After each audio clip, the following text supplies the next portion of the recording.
Le Christ est ressuscité, chers amis, bonjour. Aujourd'hui, avec joie de nouveau, je viens vers vous pour que nous puissions prier ensemble avec la parole de Dieu. J'espère que vous allez bien. Moi, je vais très bien, surtout lorsque je proclame la puissance de la parole de Dieu pour ma vie de tous les jours. Alors, si tu es prêt, je t'invite à prendre ta parole, ta Bible, et nous allons aujourd'hui prier avec Luc 14 et le psaume 60. Donc, tu peux bien préparer Luc 14 et le psaume 60. Garder la page prochaine où nous serons. Voilà. Un pour les évangiles, un pour les psaumes. Donc, nous allons commencer avec Luc 14.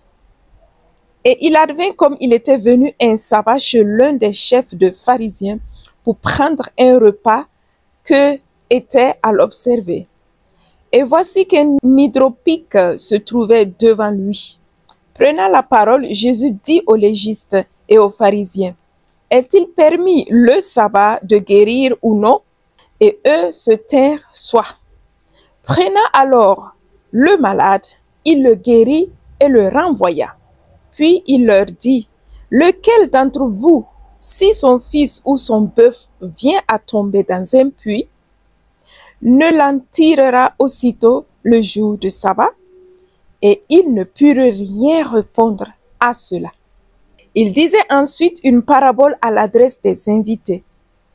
Remarquant comment ils choisissaient les premiers divans, il leur disait, « Lorsque quelqu'un t'invite à un repas de noces, ne va pas t'étendre sur le premier divan, de peur qu'un plus digne que toi n'ait été invité par ton hôte, et que celui qui vous a invité, toi et lui, ne viennent te dire, cède-lui la place. Et alors tu devrais, plein de confusion, aller occuper la dernière place. Au contraire, lorsque tu es invité, va te mettre à la dernière place, de façon qu'à son arrivée, celui qui t'a invité te dise, mon ami, monte plus haut. Alors il y aura pour toi de l'honneur devant tous les autres convives. Car quiconque se lève sera abaissé, et celui qui s'abaisse sera élevé. Puis il disait à celui qui l'avait invité, lorsque tu donnes un déjeuner ou un dîner, ne convie ni les amis, ni tes frères, ni tes parents, ni de riches voisins, de peur qu'eux aussi ne t'invitent à leur tour et qu'on ne te rende l'appareil. Mais lorsque tu donnes un festin, invite des pauvres, des estropiés, des boiteux, des aveugles. Heureux seras-tu alors de ceux qui n'ont pas de quoi te rendre, car cela te sera rendu lors de la résurrection des justes. » À ces mots, l'un des convives lui dit, « Heureux celui qui prendra son repas dans le royaume de Dieu. » Il lui dit, « Un homme faisait un grand dîner, auquel il invita beaucoup de monde. À l'heure du dîner, il envoya son serviteur dire aux invités, « Venez, maintenant tout est prêt. » Et tous comme de concert se mirent à s'excuser. Le premier lui dit, « J'ai acheté un champ et il me faut aller le voir. Je t'en prie, tiens-moi pour excuser. » Un autre dit, « J'ai acheté 5 paires de bœufs et je pars les essayer. Je t'en prie, tiens-moi pour excuse. » Un autre dit, « Je viens de me marier et c'est pourquoi je ne puis venir. » À son retour, le serviteur rapporta cela à son maître. Alors, pris de colère, le maître de maison dit à son serviteur, « Va-t'en vite par les places et les rues de la ville et introduis ici les pauvres, les extorpiés, les aveugles et les boiteux. » « Maître, dit le serviteur, tes ordres sont exécutés et il y a encore de la place. » Et le maître dit au serviteur, « Va-t'en par les chemins et le long des clôtures et fais entrer les gens de force, afin que ma maison se remplisse. Car, je vous le dis, aucun de ces hommes qui avaient été invités ne goûtera de mon dîner. » Des foules nombreuses faisaient route avec lui, et se retournant, il leur dit, « Si quelqu'un vient à moi sans haïr son père, sa mère, sa femme, ses enfants, ses frères, ses sœurs, et jusqu'à sa propre vie, il ne peut être mon disciple. Quiconque ne porte pas sa croix et ne vient pas derrière moi ne peut être mon disciple. Qui de vous, en effet, s'il veut bâtir une tour, ne commence par s'asseoir pour calculer la dépense et voir s'il a de quoi aller jusqu'au bout, de peur que s'il pose les fondations, il ne peut acheter. Tous ceux qui le verront ne se mettent à se moquer de lui en disant, « Voilà un homme qui a commencé de bâtir et il n'a pu achever. » Ou encore, quel est le roi qui, partant faire la guerre à un autre roi, ne commencera par s'asseoir pour examiner s'il est capable, avec 10 000 hommes, de se porter à la rencontre de celui qui marche contre lui avec 20 000? Sinon, alors que l'autre est encore loin, il lui envoie une ambassade pour demander la paix. Ainsi donc, quiconque parmi vous ne renonce pas à tous ses biens ne peut être mon disciple. C'est donc une bonne chose que le sel, mais si le sel vient à s'affadir, avec quoi l'assaisonneront-on? Il n'est bon ni pour la terre ni pour le fumier. On le jette dehors. Celui qui a des oreilles pour entendre, qu'il entende. Merci pour ta parole. Le verset qui m'a touché tout de suite, c'est le verset 26, qui est très fort. Si quelqu'un vient à moi sans haïr son père, sa mère, sa femme, ses enfants, ses frères, ses sœurs, et jusque sa propre vie, il ne peut être mon disciple. Quiconque ne porte pas sa croix et ne vient pas derrière moi ne peut être mon disciple. Oui, Seigneur Jésus, merci pour cette parole très directe, très forte, pour me dire, Sylvie, me suivre est la chose la plus importante pour ta vie.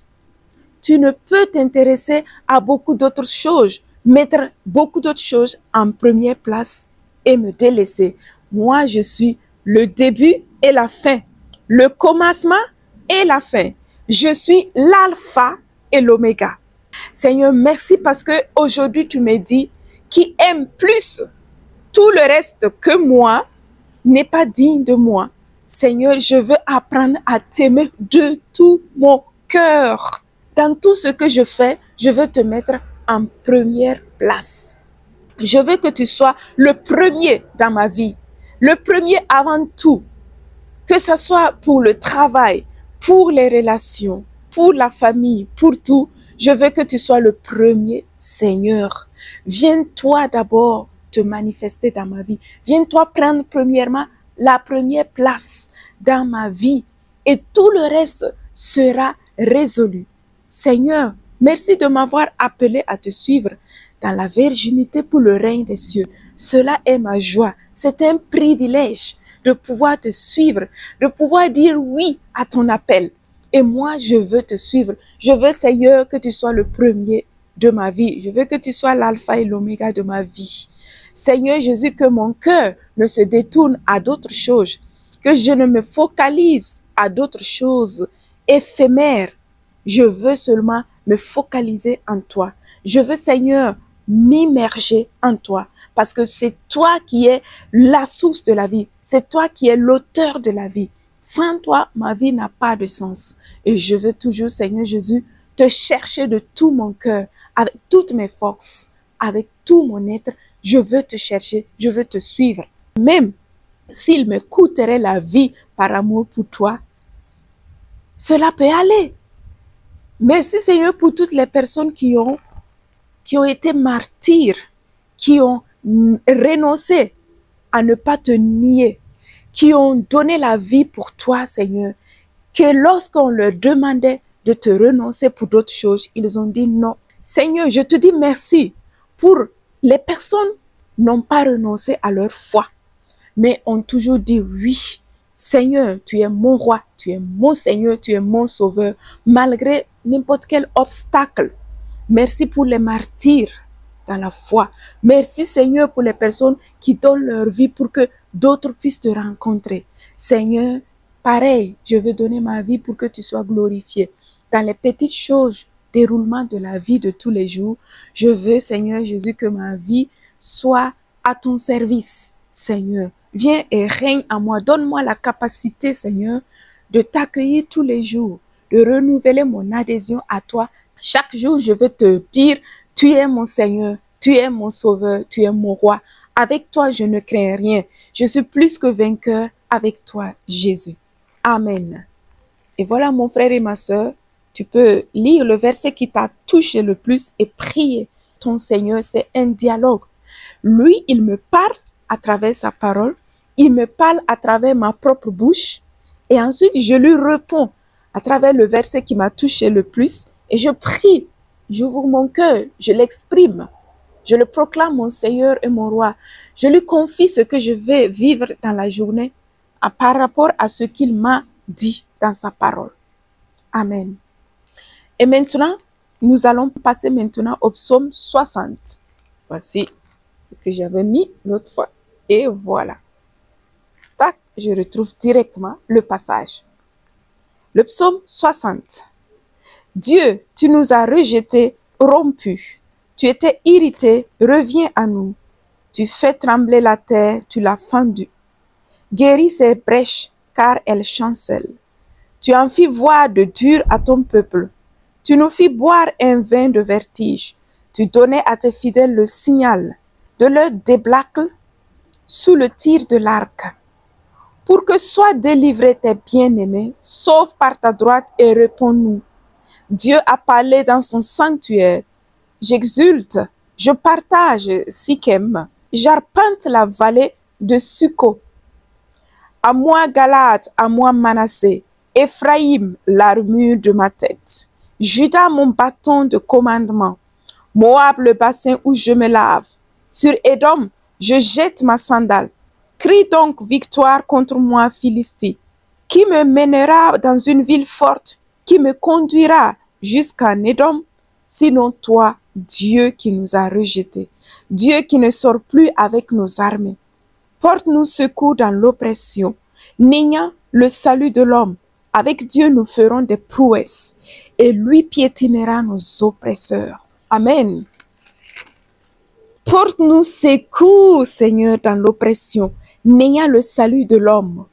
Avec Dieu, nous ferons des prouesses et lui piétinera nos oppresseurs. Il piétinera nos oppresseurs.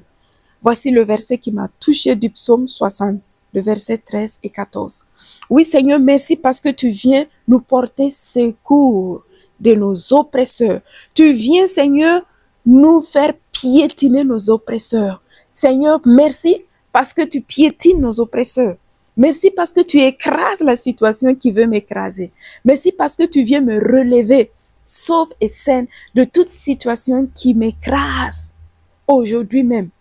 Ne serait-ce que des peurs, des préoccupations, des soucis pour le travail, pour la famille, tes projets. Seigneur, aujourd'hui, tu viens à mon secours. Tu viens me secourir de l'oppression, de ce qui m'opprime psychologiquement que physiquement. Tu viens aujourd'hui à mon secours me relever. Seigneur, et je proclame cette victoire sur ma vie aujourd'hui, sur cette situation qui m'opprime. Par la puissance de ton nom, je proclame oppression, va-t'en, tu n'as plus ta place dans ma vie, car j'ai un sauveur, car j'ai un Seigneur qui me relève de toute oppression. Seigneur, je proclame ta victoire dans ma vie. Je proclame ta victoire dans mes pensées. Je proclame, Seigneur, ta victoire dans mes relations. Je proclame ta victoire dans le travail, dans le service. Je proclame ta victoire dans les familles. Je proclame ta victoire, Seigneur, sur tout ce qui peut nous opprimer. Sur la maladie, au nom de Jésus, je proclame la guérison sur ma vie, sur ce qui ne va pas physiquement que psychologiquement. Seigneur, tu es mon secours. Seigneur, tu es mon sauveur. Seigneur, tu es celui qui me relève de l'oppression. Gloire à ton nom et puissance à toi, pour toujours et à jamais. Amen. Merci Seigneur pour ce moment merveilleux. Merci pour ta parole. Et maintenant, mon frère et ma sœur, c'est à ton tour de prier avec le verset qui t'a touché dans le psaume. Et ensuite, tu peux faire un chant de louange pour louer le Seigneur et conclure. Et ensuite, tu pourras conclure. Alors, je t'envoie plein de bénédictions. Merci pour ce temps que nous avons passé ensemble. Et je t'encourage tous les jours de prier de la même manière. Tu peux continuer avec ce qu'on a fait ou commencer avec Matthieu 1, psaume 1. Le jour suivant, Matthieu 2, psaume 2. Le jour qui suivra encore, Matthieu 3, psaume 3, etc., etc. Jusqu'à ce que tu vas finir de lire tout le Nouveau Testament. Et lorsque tu finiras le Nouveau Testament, tu retournes à commencer en Matthieu. Matthieu 1, ça sera peut-être le psaume 119, le psaume. Mais voilà, tu continues. Voilà. Et tu verras. Le Seigneur va te bénir. Il va te parler tous les jours. Si tu désires entendre la voix du Seigneur, fais-le vivre à travers ta propre bouche. Donne vie à la parole de Dieu en proclamant-la, en la proclamant pour toi-même. Et le Seigneur te parlera et te guidera. Et tu seras l'homme le plus heureux, le plus en paix sur cette terre. Parce que qui écoute et suit la parole sera dans la vraie liberté et dans la vraie paix et dans la vraie joie que ce monde ne te donnera jamais. Merci de tout cœur pour ce moment passé ensemble. Sois béni là où tu es, que la joie, la bénédiction du Seigneur te rejoigne, que tu puisses expérimenter la paix du Seigneur qui te visite aujourd'hui. Et on se verra la semaine prochaine. Ici, aujourd'hui, je suis en Italie. C'est merveilleux, la nature. Et on se verra la semaine prochaine. Sois béni là où tu es. Au revoir et à la prochaine.